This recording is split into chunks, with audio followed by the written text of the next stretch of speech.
ప్రతి కీర్తన ప్రత్యేకంగా మనం కీర్తన గ్రంథాన్ని జాగ్రత్తగా చదివితే అది భక్తుల యొక్క జీవితాల్లో నుంచి పుట్టిన ఒక అద్భుతమైన పరిశుద్ధాత్మని యొక్క అద్భుతమైన ప్రేరేపణ, అలాగే భక్తుల యొక్క నోటి నుండి దేవుడు పలికించిన జీవవాక్యము. నమ్మిన వారు దేవునికి స్తోత్రం చెప్పండి. Hallelujah. Every word is a breath of God అని అంటారు థియాలజియన్స్. అంటున్న మాట ఏంటంటే, ప్రతి మాట పరిశుద్ధ లేఖనములో వ్రాయబడిన ప్రతి వాక్యము కూడా దేవుని యొక్క ఊపిరి, దేవుని యొక్క అద్భుతమైన స్వరము అని అన్నారు. ఈ లోకంలో మనం చదివే అనేక పుస్తకాలు ఉంటాయి, అనేక గ్రంథాలు ఉంటాయి, రచనలు ఉంటాయి. ఈ లోకంలో నువ్వు ఎంత గొప్ప రచనలు చదివినా, ఎన్ని గొప్ప గ్రంథాలను చదివినా, ఆ గ్రంథము, ఆ రచన నీ యొక్క మనసుకు చేరువవుతుంది, లేకపోతే నీ యొక్క తలకు చేరువవుతుంది, కానీ నీ జీవితాన్ని మార్చేదిగా ఆ గ్రంథము కానీ రచన కానీ ఉండదు. అది నిన్ను మెప్పిస్తుంది, ఏడిపిస్తుంది, కొన్ని సందర్భాల్లో నవ్విస్తుంది ఈ లోక రచనలు. కానీ దేవుని మాట జీవితంలోనికి చొచ్చుకొని వెళ్ళి జీవితంలో ఉన్న మూలాల్లో ఉన్న ప్రతి కల్మషాన్ని, ప్రతి విధమైన అనారోగ్యాన్ని, గాయాన్ని అది స్వస్థపరిచి నీకు బలమును, శక్తిని అనుగ్రహిస్తుంది. నమ్మిన వారు దేవునికి స్తోత్రం చెప్పండి. హల్లెలూయా. అందుకోసమే ద వర్డ్ ఆఫ్ గాడ్ అని అన్నారు, దేవుని వాక్యము. ఈ యొక్క వాక్యము మనుషుల యొక్క హృదయాల్లో నుంచి పుట్టింది కాదు, లేకపోతే మనుషుని యొక్క తలంపుల్లో నుంచి వచ్చింది కాదు, కానీ కేవలము దేవుడే ఆయన భక్తుల యొక్క హృదయాలను తాకి స్వరాలలో నుండి పలికితే ఈ వాక్యము మన యొక్క చేతుల్లో జీవాధారమైన దేవుని వాక్యముగా, దేవుడిగా మన చేతుల్లో ఇమిడిపోయింది. దేవునికి స్తోత్రం కలుగునుగాక. ఈ యొక్క 88వ కీర్తన ఎప్పుడన్నా మీరు గమనించారో లేదో, ఈ యొక్క కీర్తనలు అనేక మంది భక్తుల యొక్క జీవితాల్లో నుండి దేవుడు ఉపయోగించుకొని వ్రాయించినట్లుగా మనం గమనిస్తాం. కీర్తనల గ్రంథం మనం చెప్పగానే మనకు బాగా గుర్తొచ్చే ఒక వ్యక్తి పేరు చెప్పండి, దావీదు గారు. దావీదు అనేక కీర్తనలు ఆయన పరిశుద్ధాత్మ ప్రేరేపణ చేత వ్రాసినట్లుగా మనం చూస్తాం. ఆ తర్వాత మోషే భక్తుడు కొన్ని కీర్తనలు రాశాడు. ఆ తర్వాత సొలొమోను కొన్ని కీర్తనలు రాశారు. ఆ తర్వాత కోరాహు కుమారులు కొన్ని కీర్తనలు రాశారు. సో అనేక మంది భక్తుల యొక్క కలయిక ఈ యొక్క కీర్తనలు మనం చూస్తాం. ఆశా రాసినట్లుగా ఆసాపు కీర్తన మనం చూస్తాం. ఇలాగ అనేక మంది భక్తుల కీర్తనలు మనం చూస్తాం. కానీ ఈ 88వ కీర్తన మీరు చూస్తే ఒక వ్యక్తి ఒకే ఒక కీర్తన వ్రాశాడు. ఆయన పేరు మీరు గమనిస్తే ఈ కీర్తనలో ప్రత్యేకంగా శీర్షికలో ఆ యొక్క కీర్తన పేరు రాయబడి ఉంటుంది, ఎవరు రాశారో అనే విషయాన్ని మనం చూస్తాం. కానీ ఒక విచిత్రమైన విషయం ఏంటంటే, ఆ గొప్ప భక్తుడు ఒకే కీర్తన రాశాడు. ఆ కీర్తన మనం జాగ్రత్తగా ధ్యానం చేస్తూ ఉంటే అందులో అతని జీవితము, అతని యొక్క అద్భుతమైన జీవన అనుభవాలు, జీవిత అనుభవాలు, దేవుడు నేర్పించిన పాఠాలు, అలాగే సంఘము, సహవాసము, ఈ రోజున ఆత్మీయ పిల్లలందరూ నేర్చుకోవాల్సిన అద్భుతమైన ఆత్మీయ అనుభవాలు ఇందులో మనం చూడగలుగుతాం. ఈ కీర్తన రచించింది హేమాను అనే ఒక వ్యక్తి ఈ యొక్క కీర్తనను రచించాడు. దేవునికి స్తోత్రం చెప్పండి. హల్లెలూయా. ఎవరు రాసింది చెప్పండి కీర్తనను? రచయిత హేమాను, దీన్ని రచించింది హేమాను. అంటే ప్రత్యేకంగా ఈ యొక్క కీర్తనల గ్రంథం, చారిత్రక గ్రంథాలు చదివేటప్పుడు ఈ కీర్తనల గురించి చాలా ప్రత్యేకంగా చదువుతాము. అలాగే ఈ కీర్తనలో ఉన్న అంతరార్థం గురించి, ఈ కీర్తనలో ఉన్న భారము గురించి మనం చదువుతాం. కనుక ఈరోజు ఎందుకని దేవుని ప్రేరేపణ బట్టి దేవుడి యొక్క వాక్యాన్ని నాకు ప్రేరేపిస్తే ఈరోజు నా మీ ముందు పెట్టడానికి ప్రయత్నం చేస్తున్నాను. దేవునికి స్తోత్రం కలుగునుగా. సో వినండి, హేమాను గురించి మనం పెద్దగా చరిత్ర గ్రంథాల్లో కూడా మనకు దొరకదు. ప్రత్యేకంగా పరిశుద్ధ గ్రంథంలో కూడా ఇంకా ఎక్కువగా చరిత్ర మనకు కనపడే చరిత్ర చాలా తక్కువ, ఈవెన్ చరిత్ర గ్రంథాల్లో కూడా. కానీ వ్రాసిన ఒక కీర్తన కూడా చాలా అద్భుతమైన ఆత్మీయ లోతుల్లో నుండి అద్భుతమైన పాఠాలు నేర్పించడానికి కొన్ని వారాలు, నెలలు మనం ధ్యానం చేసిన సరిపడనంత, అంటే సమయం సరిపడనంత ఆత్మీయ పాఠాలు ఈ యొక్క కీర్తనలో దేవుడు వ్రాయించాడు. దేవునికి స్తోత్రం కలుగునుగాక. హల్లెలూయా. ఈ వాక్యాన్ని మీరు జాగ్రత్తగా గమనిస్తే హేమాను గురించి మనకు పరిశుద్ధ లేఖనంలో వ్రాయబడకపోయినా కొన్ని చరిత్ర గ్రంథాల్లో ఉన్న కొన్ని విషయాలు మీకు చెప్తాను. ఎవరు హేమాను అని అంటే, హేమాను ఎవరయ్యా అంటే, హేమాను తన యొక్క జీవితంలో ఎక్కడ బ్రతికాడు, అతని యొక్క పూర్వ చరిత్ర ఏంటంటే, దావీదు యొక్క సంగీతకారులలో, దేవుని స్తుతించే ఒక బృందములో ఒక సభ్యుడుగా ఉన్నట్టుగా మనము హేమానును గమనిస్తాం. అంత మాత్రమే కాదు, ఇది చరిత్ర చెప్తున్న ఒక సత్యం. అంత మాత్రమే కాదు, హేమాను ఏ జాతిలో నుండి వచ్చాడు, ఎవరి సంతానం అని అంటే, మీరు శీర్షికలో గమనిస్తే ఈ మాట ఉంది, ఎజ్రీయుడు అని వ్రాయబడింది. అంటే ఎజ్రా అనే కుటుంబం నుండి, అంటే ఎజ్రా అనే ఒక దైవజనుని యొక్క కుటుంబం నుండి పుట్టినవాడిగా, ఆ కుటుంబంలోంచి వచ్చిన వాడిగా మనం గమనిస్తాం. ఎజ్రా ఎవరు? యాజకుడు. అంటే యాజకుని యొక్క సంతానంలో నుంచి వచ్చిన వాడు చెప్పాలి హేమాను అనేవాడు. అంత మాత్రమే కాదు, హేమానుకున్న ఒక చరిత్ర చెప్తున్న ఒక సత్యం ఏంటంటే, హేమాను జీవితంలో అతడు చాలా బలహీనుడు, అలాగే భయంకరమైన వ్యాధితో బాధపడినవాడు. ఇది బ్రీఫ్గా మీకు ఇస్తున్న హేమాను గురించి ఒక బ్యాక్గ్రౌండ్. ఈరోజు మనం ధ్యానం చేస్తున్న ఈ కీర్తన గ్రంథంలో ఒక చిన్న అంశం ఏంటంటే, అంధకారములో నుండి వెలుగులోనికి, లేదా అంధకారములో హేమాను చేసిన ప్రార్థన వలన అతడు ఎలా వెలుగులోనికి వచ్చాడు అనే విషయాన్ని మనం ధ్యానం చేద్దాం. నా ప్రియ సహోదరి సహోదరులారా, ప్రతి మనిషి జీవితంలో ఎన్నో భయంకరమైన బాధాకరమైన పరిస్థితులు ఉంటాయి. ఈ 88వ కీర్తన మీరు గమనిస్తే, హేమాను ఒకే ఒక కీర్తన రాసినప్పటికీ ఈ యొక్క హేమాను యొక్క కీర్తనలో మీరు గమనిస్తే అద్భుతమైన ఆనంద ఛాయలు కానీ, లేకపోతే సంతోషకరమైన విషయాలు కానీ, లేకపోతే ఆనందంతో గంతులు వేసిన గొప్ప గొప్ప సాక్ష్యాలు కానీ మనకు కనపడవు ఇందులో. హేమాను కీర్తన ఒకటే వ్రాశాడు కదా. ఈ ఒక్క కీర్తనలో తన జీవిత అనుభవాలంతా చెప్పొచ్చు, కానీ అతని యొక్క జీవితంలో ఉన్న ఆనందకరమైన సంతోషకరమైన అనుభవాలు ఇందులో ఉండవు. కానీ ఈ యొక్క కీర్తన మీరు జాగ్రత్తగా గమనిస్తే, ఈ కీర్తనలో చాలా తీవ్రంగా కృంగిపోయిన మనసును మనం చూస్తాం. ఎవరి మనసు? హేమాను మనసును మనం చూస్తాం. తీవ్రంగా కృంగిపోయిన మనసు, అంతకంటే ఎక్కువగా పగిలిపోయిన హృదయాన్ని మనం చూస్తాం. అంత మాత్రమే కాదు, గుబులు పుట్టించే ఆలోచనలు. ఒక వ్యక్తికి అదేంటో నాకు అర్థం కాలేదండి, అదేంటోనండి రాత్రంతా నిద్ర పట్టలేదు, ఏంటేంటో ఆలోచనలు అండి, భయంకరమైన ఆలోచనలు, అసలు చేయకూడని ఆలోచనలన్నీ నేను చేసేసానండి అంటారు. చూసారా మీరు? మన యొక్క భయంకరమైన బాధాకరమైన కంగారుగా ఉన్న భయం కల్పించే కొన్ని సందర్భాల్లో మన హృదయము పరిపరి విధాలుగా పోతుంది. చూసారా? అలాంటి ఆలోచనలన్నీ ఇక్కడ మనం చూస్తాం ఈ కీర్తనలో. అంత మాత్రమే కాదు, చీకట ఛాయలో, అలాగే భయంకరమైన అంధకారమైన పరిస్థితులు ఈ కీర్తనలో మనం చూస్తాం. దేవునికి స్తోత్రం చెప్పండి, హల్లెలూయా. హేమాను శ్రమల కొలిమిలో నుండి వచ్చిన ఒక యోబు భక్తుని వలె ఈ కీర్తన ద్వారా మనకు కనపడుతుంది. చెప్పండి, ఎవరిలాగా? శ్రమల కొలిమిలో నుండి వచ్చిన యోబు భక్తుని జీవితంలాగా హేమాను జీవితం కనపడుతుంది. నా ప్రియ తమ్ముడు, చెల్లి, ప్రియ సహోదరి సహోదరుడా, గొప్ప భక్తుడు అంటాడు హేమాను జీవితం ఈరోజు దేవుని మందిరములో, దేవుని సన్నిధిలో దేవుని పిల్లలకు ఉన్న అందరికీ వర్తిస్తుంది. ఎందుకనంటే ప్రతి మనిషి జీవితం పోరాటంలో లేకుండా ఏ మనిషి లేడు. తన జీవితంలో తన శక్తికి మించిన పోరాటం చేస్తేనే కానీ ఈ లోకంలో బ్రతకడానికి వీలుంది గనుక జీవితంలో హేమాను ప్రతి విశ్వాసికి కూడా సరిపడినవాడు అని అన్నారు. చప్పట్లు కూడా దేవుని నామాన్ని గణపరచాను. నా ప్రియ సహోదరి సహోదరులారా, హేమాను కీర్తన తన యొక్క జీవిత అనుభవాల్లో నుంచి ఎలా వస్తుందో తెలుసా? ఒక బాధాకరమైన బ్రతుకులో నుంచి పాడుతున్నప్పటికీ అది శ్రవ్యమైన మధురమైన ఒక పాటగాను, ఒక సంకీర్తనగాను బయటకు వినపడుతుంది. పాడేది వేదనతోనే, చెప్పేది బాధతోనే, లేకపోతే కీర్తించేది భయంకరమైన బాధాకరమైన పరిస్థితుల్లో ఉండే, కానీ వినబడేది మాత్రం అద్భుతమైన దేవునికి పైన సువాసన కలిగిన కానీ అది ఆరాధనగాను అలాగే గీతముగాను ఉన్నట్లు మనం చూస్తాం. కోకిలను మీరు చూసారా? ఎప్పుడైనా కోకిలను మీరు చూసారా? కోకిల గురించి నేను ఒక వాస్తవం తెలుసుకున్నప్పుడు నాకు ఆశ్చర్యం కలిగించింది. ఎందుకనంటే కోకిల చాలా అందంగా పాడుతుంది, అందంగా అదేం చేస్తుందో రాగం తీస్తుంది కదా. కోకిల రాగం వెనక ఒక భయంకరమైన విషాదం ఉంది, భయంకరమైన గాయం ఉంటుంది. అది నాకు తెలిసినప్పుడు, నేను అది అర్థం చేసుకున్నప్పుడు నాకు అది తెలియగానే చాలా ఆశ్చర్యం కలిగించింది. ఎందుకంటే కోకిలను మనం చూస్తే కాకి కన్నా నల్లగా ఉంటుంది, అంతేనంటారా కదా? కోకిల మీరు చూస్తే కాకి కన్నా ఇంచుమించుగా నల్లగానే ఉంటుంది, కానీ కోకిల పాడుతూ ఉంటే ఇంకొంచెం వినాలని మనకు అనిపిస్తూ ఉంటుంది. అవునా కదా? కోకిల స్వరం చాలా మధురంగా ఉంటుంది. కానీ ఒక గొప్ప వ్యక్తి చెప్పిన మాట ఏంటంటే, కోకిల అది మధురంగా పాడడానికి ఏం చేస్తుందంటే తెలుసా?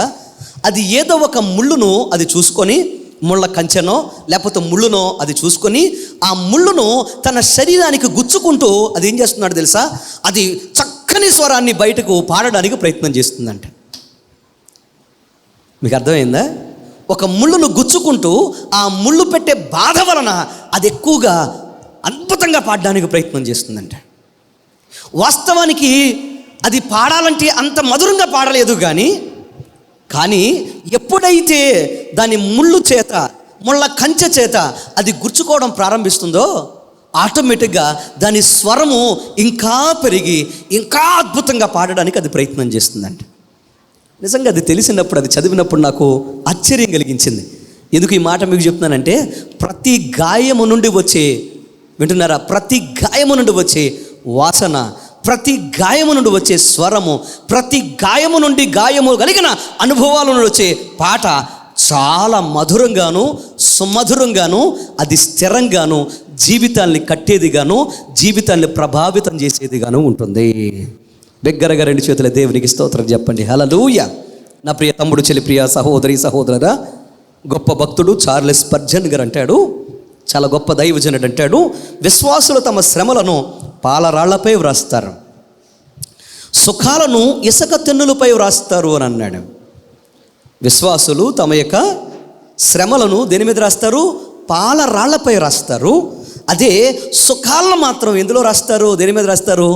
ఇసుక తెన్నులపై వ్రాస్తారు అని అన్నాడు. నా ప్రియ సహోదరి, సహోదరురా, విశ్వాసివా?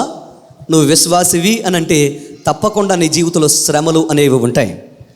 నువ్వు విశ్వాసంతో ఉన్నావంటే ఖచ్చితంగా నీ జీవితంలో బాధలు, కష్టాలు, నష్టాలు నేను వెంటాడతాయి. కానీ దేవుడు దేని మీద రాస్తాడో తెలుసా? వాటిని పాలరాళ్ల మీద, పాలరాతి మీద అది చక్కని సాక్ష్యంగా లిఖించి ఉంచుతాడు. దేవునికి స్తోత్రం కలుగునుగాక. అవి నీ జీవితంలో నిన్ను ఉన్నతమైన స్థాయికి తీసుకువెళ్ళడానికి, అవి నీ జీవితంలో ఉన్నతమైన పాత్రగా నిలబెట్టడానికి, నిన్ను పరిపూర్ణమైన వ్యక్తిగా ప్రపంచానికి, సమాజానికి అది పరిచయం చేయడానికి అద్భుతంగా ఉపయోగపడతాయి. దేవునికి స్తోత్రం కలుగునుగాక. సో ఈ యొక్క ప్రత్యేకమైన కీర్తన ద్వారా మనం గమనిస్తే, ఈ కీర్తనలో మనకు అద్భుతమైన ఒక కొన్ని అనుభవాల్ని ఈ కీర్తన మనకు నేర్పిస్తున్నట్టుగా, పాఠం నేర్పిస్తున్నట్టుగా మనం గమనిస్తాం. చూడండి, ఈ కీర్తన మనకు నేర్పిస్తున్న పాఠం ఏంటి? ఈ యొక్క హేమాను జీవితంలో నుండి అతను ఎటువంటి అంధకారములో ఉన్నాడు, ఆ అంధకారాన్ని ఎలాగ ఆయన అద్భుతమైన వెలుగుగా మార్చుకోగలిగాడు అని మనం గమనిస్తే, చూడండి, కీర్తన గ్రంథం 88వ కీర్తన 4వ వచనాన్ని మనం గమనిస్తే, 88వ కీర్తన ఇప్పుడు మనం చదివిన కీర్తనలో 4వ వచనం మనం గమనిస్తే, అక్కడ వాక్యాన్ని మీరు గమనించండి.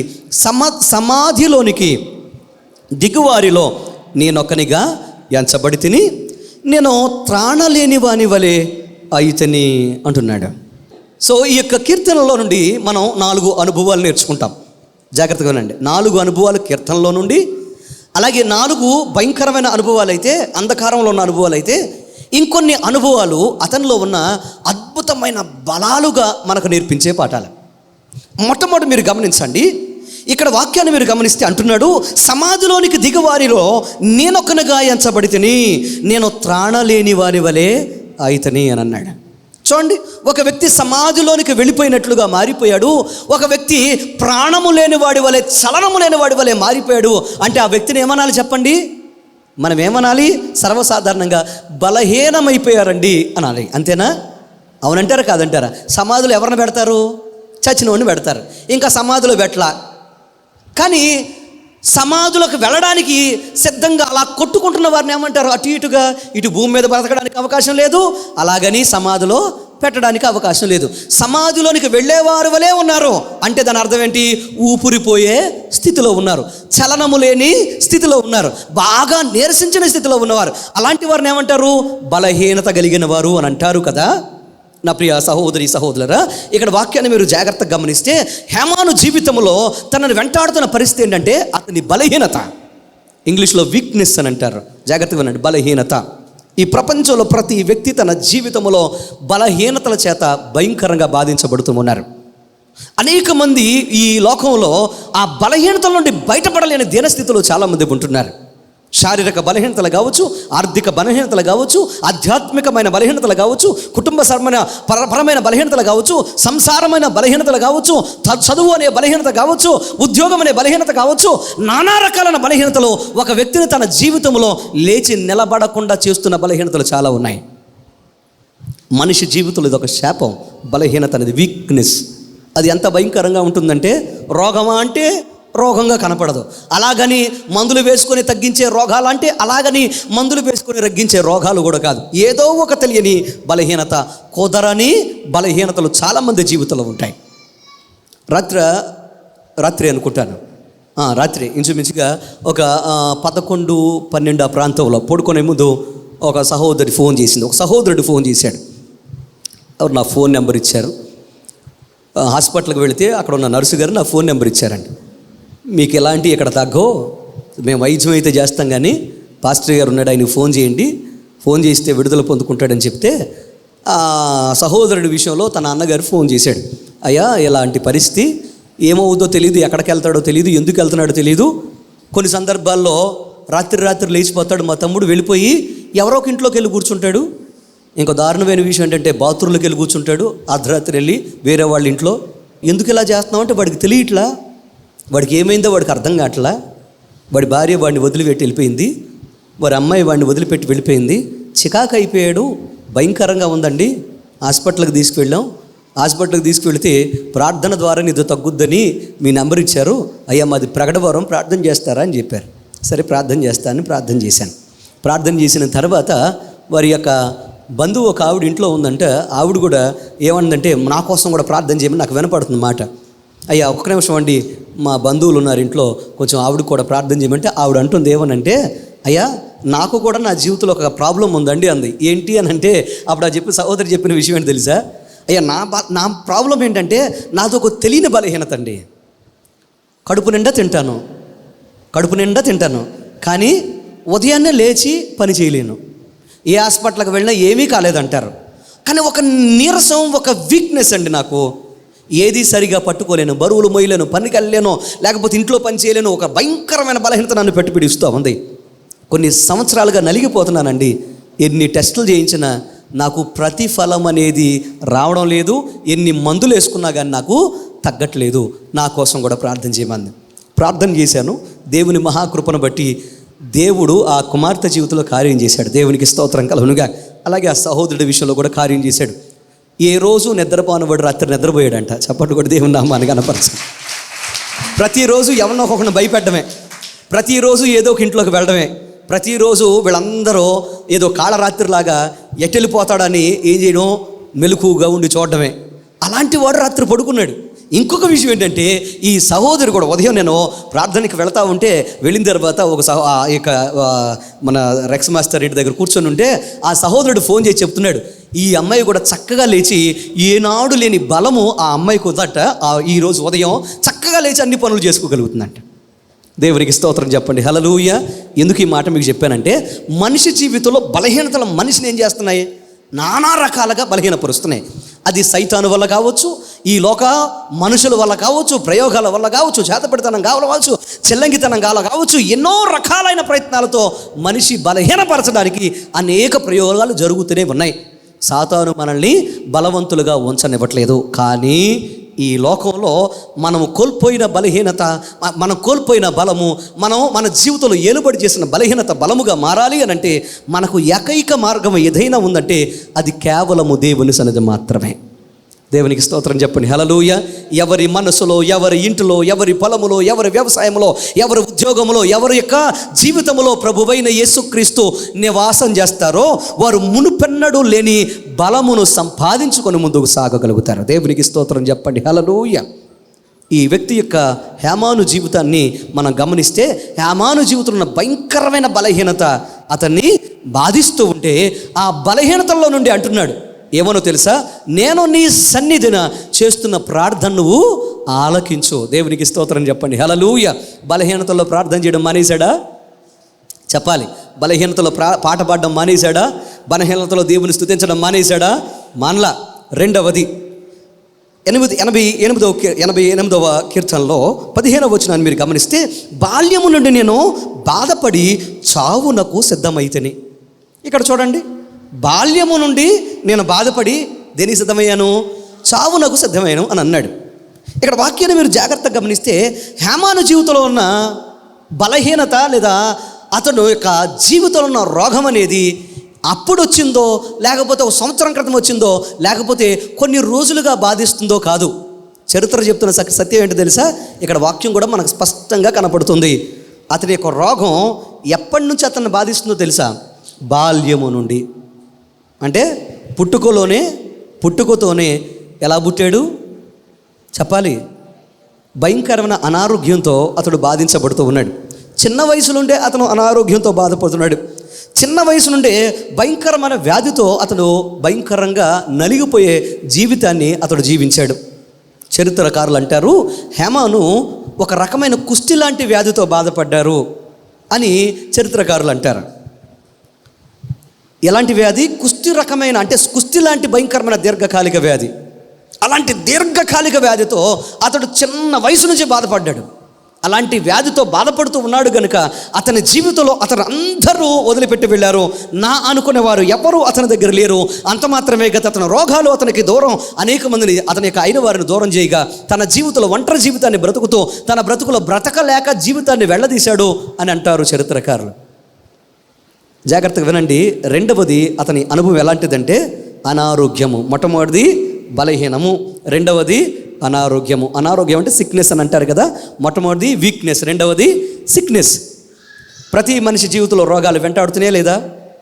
రోగాలు ఉన్నాయా లేదా? రోగాలు లేని వారు ఎవరైనా ఉన్నారా? ఎన్ని హాస్పిటల్ ఉన్నా సరిపోవట్లేదుగా, ఎన్ని హాస్పిటల్ ఉన్నా రోగులు కొదవలేదుగా. నా ప్రియ సహోదరి సహోదరులు, కొత్త రోగాలు పుట్టుకొస్తూనే ఉన్నాయి. రోగాన్ని ఒకటి రూపుమాపాం, ఒకదానికి మనం జబ్బుకు మనం ఒక మందు కనుగొన్నాం అనుకునే లోపల 100 రోగాలు, కొత్త రోగాలు పుట్టుకొచ్చేస్తూ ఉన్నాయి. నా ప్రియ సహోదరి సహోదరులారా, ఈ లోకంలో ఎన్నో రోగాలు మనుషులను బలహీనపరుస్తూ ఉంటే మరి బలహీనంగా ఉన్నవారు అంటారు, మా జీవితాల్లో మేము స్వస్థపడితే దేవుణ్ణి స్తుతించగలుగుతామని అంటారు. కానీ రోగాల్లో బాధల్లో ఉండగానే దేవుణ్ణి స్తుతించి పాడి భజించగలిగిన వారు ఉన్నారా? ఈ రోజున ఎందుకు అంధకారంలో ఉన్నాం? ఈరోజు ఎందుకు బాధలో ఉన్నాం? ఈరోజు ఎందుకు భయంకరమైన బాధలు అనుభవిస్తున్నాం? ఈరోజు ఎందుకు భయంకరమైన వేదనతో ఉన్నాం? ఈరోజు ఎందుకు మన జీవితంలో మన రోగాలు పోట్ల అని మనం బాధపడుతూ ఆ రోగాలనే బ్రతుకుతున్నాం అని అంటే, ఆ రోగాలు ఉన్నప్పుడే మనం దేవుణ్ణి స్తుతించలేకపోతున్నాము కనుక ఆ రోగాలలోనే దేవుని ఆశీర్వాదాలు మనం చూడలేకపోతున్నాం. ఇక్కడ హేమాను జీవితాన్ని మీరు చూడండి. రోగము తగ్గలేదని దేవుని స్తుతించడం మానేడా? చెప్పాలి, మానేడా? సర్వసాధారణంగా మనం ఏం చేస్తాం? ఒక 10 రోజులు 15 రోజులు మందిరానికి వచ్చిన తర్వాత, లేకపోతే ఒక సంవత్సరం మందిరానికి వచ్చిన తర్వాత రోగాలు తగ్గకపోతే ఏమంటాం? ఏంటంటే ప్రయోజనం? దేవుని దగ్గరికి వెళ్ళి దేవుడు మమ్మల్ని స్వస్థపరిచాడా? మనం ఎందుకు పాడాలి దేవుణ్ణి? ఎందుకు స్తుతించాలి? ఎందుకు దేవుడి దగ్గర ఉండాలి అని మనం ఏం చేస్తాం చెప్పండి? వెనక్కి తిరిగి వెళ్ళిపోతాం. కానీ హేమాను జీవితంలో అలా చేయలే. అందువల్ల అతి భయంకరమైన వ్యాధితో బాధపడినవాడు, అతి భయంకరమైన బలహీనతతో నలిగిపోయినవాడు ఒక బలమైన సాధనంగా దేవుని సన్నిధిలో వాడబడ్డాడు. చప్పట్లు కొడి బిగ్గరగా దేవుని నామాన్ని కనపరచాను. మూడవది 88వ కీర్తన 18వ వచనం. నా ప్రియులను నా స్నేహితులను నీవు నాకు దూరముగా ఉంచావు. వింటున్నారా? నా ప్రియులను నా స్నేహితులను నీవు నాకు దూరముగా ఉంచావు. ఇక్కడ మీరు వాక్యాన్ని గమనిస్తే ఈ వాక్యములో ఒక అద్భుతమైన అనుభవాన్ని మనం చూస్తాం. నా ప్రియులు అని అంటున్నాడంటే ఎవరు? అతన్ని ప్రేమించిన వారు, ప్రేమించబడేవారు, ప్రేమించడానికి వీలున్నవారు. ఎవరినంటారు ప్రియులని అని అంటే, ఎవరైతే ప్రియముగా మనసుకు దగ్గరగా ఉంటారో, అతని భార్య కావచ్చు, అతని పిల్లలు కావచ్చు, అతని తల్లిదండ్రులు కావచ్చు, రక్త సంబంధులు కావచ్చు, వీరందరిని ఏమంటారు? ప్రియులు అని అంటారు. అవునా కదా? ప్రియులు అని అంటారు. చూడండి, అంటున్నాడు నా స్నేహితులు నన్ను విడిచిపెట్టారు అని అన్నాడు. స్నేహితులు అంటే ఎప్పుడు కూడా ఏదో బాధనో కష్టాన్నో పంచుకోవడానికి, ముచ్చటించడానికి మనకు పనికి వచ్చేవారు. ఎప్పుడు కూడా మనల్ని ఆదరించడానికి పనికి వచ్చేవారు. మనకు తోడుగా మనతో సహవాసం చేయడానికి ఉపయోగపడేవాళ్ళు. వారు కూడా నాకేమైపోయారు? చెప్పండి, వారు కూడా నాకేమయ్యారు? దూరం అయిపోయారు. ప్రియమైన వారు దూరం అయ్యారు, స్నేహితులు నాకు దూరం అయ్యారు. మీరు 7వ వచనం అనుకుంటాను గమనిస్తే అక్కడ ఇంకొక మాట ఉంది, నెలవరులు నాకు దూరం అయ్యాడు అన్నాడు. నెలవరులు అని అంటే దాని అర్థం ఏంటంటే పరిచయస్తులు అని అర్థం. నెలవరులు అనే మాటకు పరిచయస్తులు అని అర్థం. నాకు నెలవరులు దూరం అయ్యారు అన్నాడు అంటే దాని అర్థం ఏంటి? నాకు పరిచయస్తులు కూడా నాకు దూరం అయిపోయారు. అంటే పరిచయస్తులు కూడా ఏమైపోయాడు? పనికి రానివాడైపోయాడు. జాగ్రత్తగా ఆలోచించండి నా ప్రియ తమ్ముడు, చెల్లి, ప్రియ సహోదరి సహోదరులారా. ఇప్పుడు ఒక వ్యక్తికి ప్రియమైన వారు దూరమై, స్నేహితులు దూరమై, కట్టుకున్నవారు దూరమై, కన్నవారు దూరమై, లేకపోతే ఈ లోకంలో స్నేహితులు దూరమై, అలాగే పరిచయస్తులు దూరమై, అందరూ దూరం అయిపోయారంటే దాన్ని ఏమంటారు చెప్పండి? అనుభవాన్ని ఒంటరితనము అని అంటారు. చెప్పండి, ఏమంటారు దాన్ని? ఒంటరితనం అని అంటారు. దాన్ని ఇంగ్లీష్లో లోన్లీనెస్ అని అంటారు.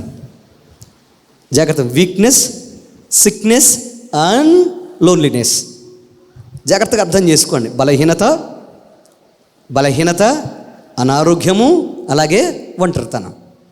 ఒక వ్యక్తి యొక్క జీవితం ఎంత దయనీయ స్థితిలో ఉందో ఒకసారి చూడండి. హేమాను జీవితం యొక్క జీవిత అనుభవాన్ని మనం గమనిస్తే అతడు రోజు రోజుకి ఎంత దిగజారిపోయాడో, ఎంత బాధను అనుభవించాడో, ఎంత కష్టపడ్డాడో మనకి ఇక్కడ అర్థమవుతుంది. అందరూ ఉన్నా ఎవరు లేని ఒంటరివాడిగా బ్రతికాడు. ప్రియులు ఉన్నారు కానీ ఎవరు దగ్గర లేరు. స్నేహితులు ఉన్నారు కానీ ఎవరు దగ్గర లేరు. కట్టుకున్నవారు ఉన్నారు కానీ దగ్గర రాలా. తన జీవితంలో తన యొక్క పరిచయస్తులు ఉన్నారు, ఎవరు దగ్గరికి రాలా, అందరూ దూరం అయిపోయారు. దేనికి అని అంటే అతని జీవితంలో ఉన్న బలహీనత, అతని రోగం అతనికి ఏం చేసింది తెలుసా? ఒంటరితనాన్ని మిగిల్చేసింది. ఎవరు దగ్గరికి వస్తే, ఎవరు ముట్టుకుంటే మాకు ఎక్కడ బలహీనత అంటుకుంటుందో అని అందరూ దూరం అయిపోయారు. అలా జీవితంలో ఒంటరివాడైపోయి జీవితంలో ఏం చేయాలో అర్థం కాక తన బ్రతుకులో తన యొక్క జీవితాన్ని తనను తాను నిందించుకుంటూ, తన బ్రతుకులో నాతో ఎవరూ లేరు, నన్ను ఎవరు చేరదీరు అనుకుంటూ ఎంతో కృంగిపోయిన అనుభవాల్లో, ఎంతో నలిగిపోయిన అనుభవాల్లో తనకు పనికొచ్చిన ఒకే ఒక ఆధారం ఏంటో తెలుసా? అది అతను నమ్ముకున్న దేవుడు.